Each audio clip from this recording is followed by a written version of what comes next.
सूर्य विहार आपको बता चुका है कि एसीएस भारी दबाव में है।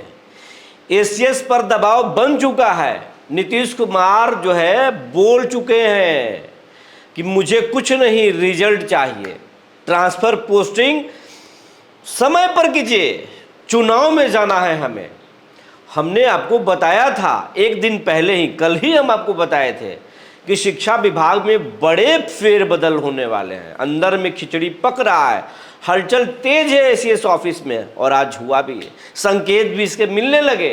बिहार के बड़े चैनल ने आज दिखा दिया, वो खासम खास एसीएस साहब के बता रहे हैं कि अब ट्रांसफर पोस्टिंग में शिक्षकों की मर्जी चलेगी। वाह भैया, पहले तो आपकी मर्जी चल रही थी, अब शिक्षकों की मर्जी क्यों चलेगी?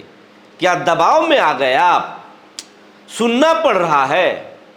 क्यों सुनना पड़ रहा है और आगे भी क्या क्या होने वाला है, ये सब कुछ बताएंगे। जी नमस्कार, मैं हूं विपुल कुमार और आप देख रहे हैं सूर्य विहार डिजिटल न्यूज़।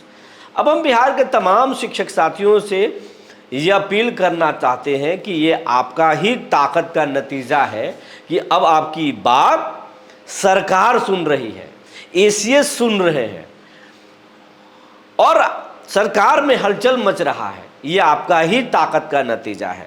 आपने ही चैनल को यहाँ तक पहुँचाया है, 0 से लेकर 1 लाख परिवार तक। और ये आंकड़ा हम ऐसे ही नहीं बोलते थे, ये आंकड़ा होने के बाद सरकार हर चैनल को नोटिस पे लेने लगती है, हर एक चीज़ों को मॉनिटर होने लगता है। और अब आपकी बातों से हलचल मच रहा है, आपकी आवाज़ जो हम उठाते हैं। तो आग्रह है कि इस चैनल को और बड़ा बनाइए, मिलियन तक का सफ़र तय कराइए। अगर अभी तक आप इस चैनल को, सूर्य विहार को यूट्यूब पर सब्सक्राइब नहीं किए हैं तो सब्सक्राइब कर लीजिए, बेल आइकन को दबा लीजिए। अगर आप हमें फेसबुक पर देखते हैं तो पेज को फॉलो कर लीजिए। और इसके साथ साथ एक आग्रह और है, हमारा परिवार 6 लाख परिवारों का है और ये सूर्य विहार चैनल का व्हाट्सएप चैनल भी है, और इस खबर के डिस्क्रिप्शन में व्हाट्सएप चैनल का लिंक दिया हुआ है, उसे आप जरूर ज्वाइन कर लें ताकि हमारी खबर सबसे पहले आप तक पहुंचे और उस खबर को आप लोगों तक पहुंचाएं ताकि सरकार पर गहरा असर हो। अब आपको खबर हम विस्तार से बताने जा रहे हैं।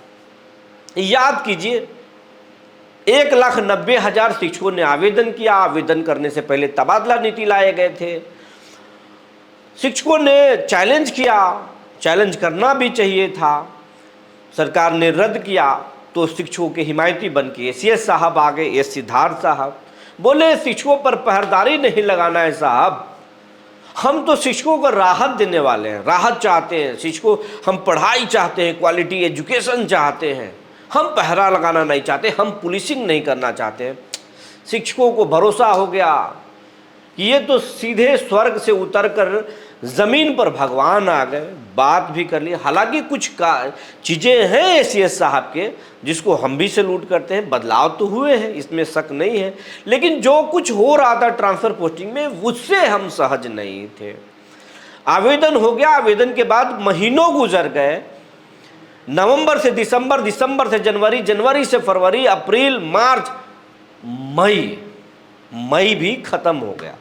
अब साहब मई जब ख़त्म हुआ तो 1,30,000 शिक्षकों का आवेदन हुआ, ट्रांसफ़र हुआ, अभी भी नहीं हुआ है। 50,000 से ज़्यादा, मतलब अब 1,90,000 में 30,000, 1,30,000 का हुआ है। जो शेष शिक्षक बच्चे हैं उनका ट्रांसफ़र नहीं हुआ है। 10,000 से 12,000 तो महिलाएं हैं जिनका अभी ट्रांसफ़र नहीं हुआ है, जिला आवंटन ही नहीं हुआ है, और बाकी पुरुष शिक्षक उनको भी दूरी के आधार पर ट्रांसफ़र नहीं हुआ है। और जो जिनका हुआ है स्कूल आवंटन में इंतज़ार कर रहे हैं, और 30 किलोमीटर से 70 किलोमीटर के दूरी का मानक रखा गया है। इन तमाम चीज़ों को हम लोग उठा रहे हैं, जेडीयू के नेताओं तक पहुंचा रहे हैं, जेडीयू के नेता सरकार तक पहुंचा रहे हैं, और सरकार ने एसीएस साहब को बता दिए नाप देंगे साहब, हमें शिक्षक नापेंगे, हम आपको नापेंगे। ये तमाम तरह की चीज़ें हो रही है, दबाव में आ गए।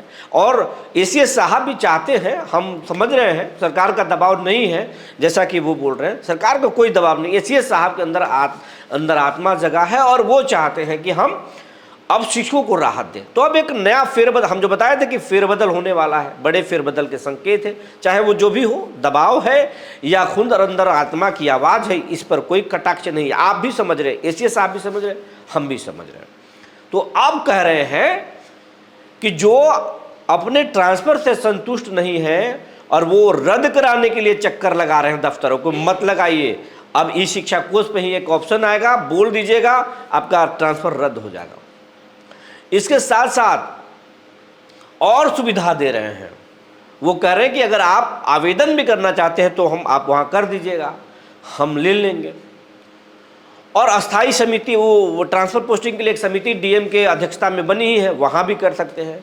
तो अब कह रहे हैं कि विभाग की नहीं, आपकी मर्जी चलेगी, अब शिक्षकों की मर्जी चलेगी ट्रांसफर पोस्टिंग में। तो इतना मेहरबानी क्यों हुआ भाई? अंदर आत्मा जग गया या नीतीश बाबू जो बोले हैं, जो हम आपको बताए हैं, वही सच है? और अभी भी हम आपको जानकारी जो है अंदर खाने से, ये नीतीश बाबू के अंदर आत्मा की आवाज़ है कि कुछ नहीं, शिक्षकों को राहत दीजिए, मुझे चुनाव में जाना है साहब। यही कलेक्टर और यही मास्टर से हम अब तक सरकार में रहे हैं और अब तक इस कुर्सी पर काबिज है। ना बीजेपी का चला, ना आरजेडी का चला, ना चिराग कुछ भी कर ले, कुर्सी पर हम बैठे हुए हैं। मांझी फड़फड़ाते रहे, फड़फड़ाने दीजिए, कुर्सी पर हम हैं। और यही दो लोग हैं, मास्टर और कलेक्टर, जिसके बदौलत हम यहाँ पर हैं। तो इनसे पंगा तो बिल्कुल ठीक नहीं है। मुझे चुनाव में जाना है, इनको ट्रांसफ़र दीजिए, चाहिए तो ट्रांसफ़र दीजिए, गांव में रहना है गांव में रहने दीजिए, पड़ोस में रहना पड़ोस में रहने दीजिए, वो तमाम चीज़ें दीजिए। हाँ, ये शिक्षकों के लिए राहत तो दे दिए, बच्चों के लिए भी नीतीश कुमार करने वाले, वो भी बड़े फेरबदल होंगे। ये आप देखते रहिएगा, ट्रांसफ़र के बाद, मतलब वो गर्मी छुट्टी के बाद आपको बदलाव दिखेंगे। इसके साथ साथ और भी दिखेंगे। नीतीश पाठक जी के संविदा के आधार पर जो बहाली किए थे, उस बहाली को सिद्धार्थ साहब ने रद्द कर दिया कि यह गलत हुआ है। लेकिन सुनने में आ रहा है कि नीतीश कुमार कह दिए हैं कि सरकार ये कमिटमेंट जनता से कर रही है कि हम नौकरी बांट रहे हैं, हम रोजगार ला रहे हैं। बड़े बड़े मंचों से कहा जा रहा है कि रोजगार मतलब नीतीश कुमार। और अगर रोजगार हम किसी को दे दिए तो फिर हम चुनाव से पहले छीनेंगे क्यों भाई? अगर छीन लिए तो उसको पलटिए, किसी तरह से बहाल कीजिए, कोई रास्ता तो निकालिए। तो मामला अब बहुत कुछ होने वाला है, बड़े बड़े बदलाव आपको दिखेंगे। शिक्षकों को भी सौगात मिलेगा कई चुनाव से पहले, नीतीश कुमार की नज़र है। और जिनकी नौकरी छीनी है उनको भी खुशखबरी मिल सकता है, ऐसी हमें जानकारी मिल रही है। तो जो खबरें निकल कर आई थी हमने आपको बता दिया। तब तक के लिए धन्यवाद।